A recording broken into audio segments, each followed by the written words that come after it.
From the ashes of loss to the triumph of resurrection, God turns humility into honor and faith into victory.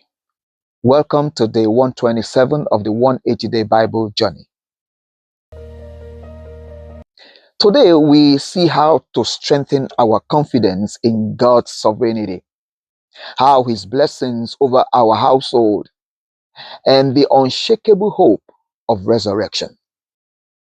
We'll start today from Job chapter 39 as God continues to ask Job questions about animals giving birth, about their offspring, about their natural behavior, the wild ox, the ostrich, the horse, the hawk, the eagle.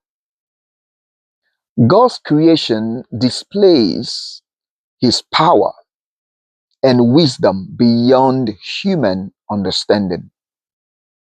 In Job chapter 40, Job was asked if he would correct God. He said he would rather shut up.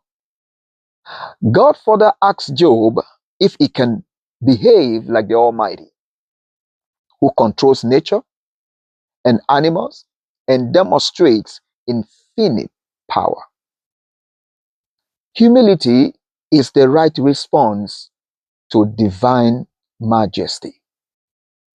In Job chapter 41, God continued his query of Job and asked if he can relate with the Leviathan. The Leviathan is supposedly a massive sea monster.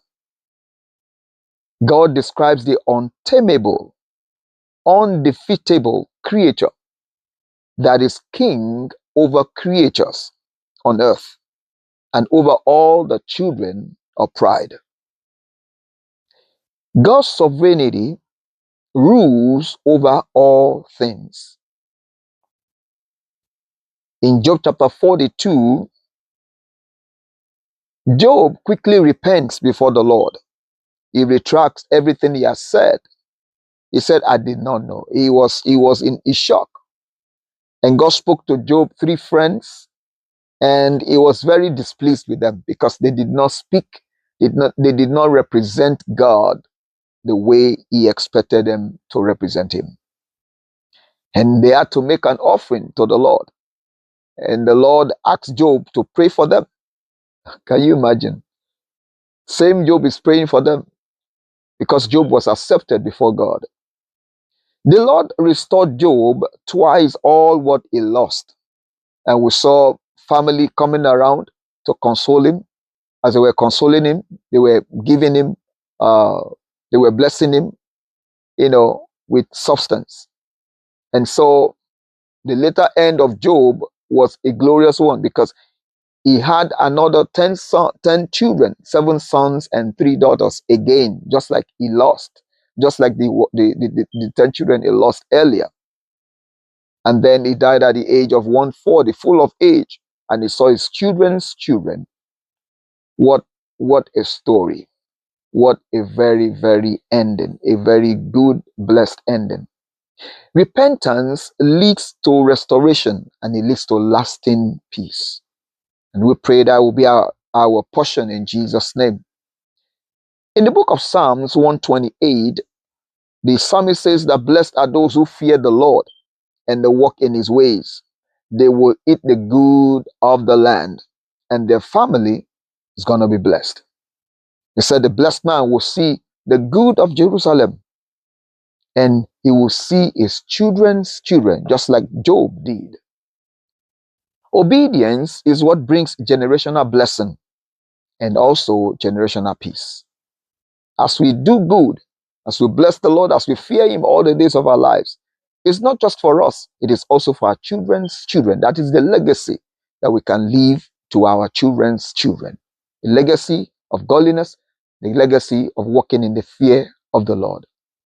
As we move into the New Testament in 1 Corinthians chapter 15, Apostle Paul shared the reality of the risen Christ according to the gospel that was preached. Paul recognized the grace of God that made him a follower of Christ, who is our risen hope. He is the last Adam And Jesus was the one who made all alive, and all things will be subject to him, even death. We have the assurance of resurrection because we know that the trumpet will sound and we will all be changed. Resurrection is the cornerstone of our Christian hope and triumph. It is because Jesus rose from the dead that is what gave us a hope, that is what gave us an assurance that truly also we shall also take part in the resurrection that will come upon everyone that believes, when the trumpet will sound and people will caught up in heaven. The rapture will happen. And I pray that as we daily live our Christian life before the Lord, we walk closely with Jesus and with the sweet Holy Spirit, so that we will be okay and we will be prepared well for the rapture. That will be our portion. And we will not miss the rapture for anything. In Jesus' name, as our prayer today.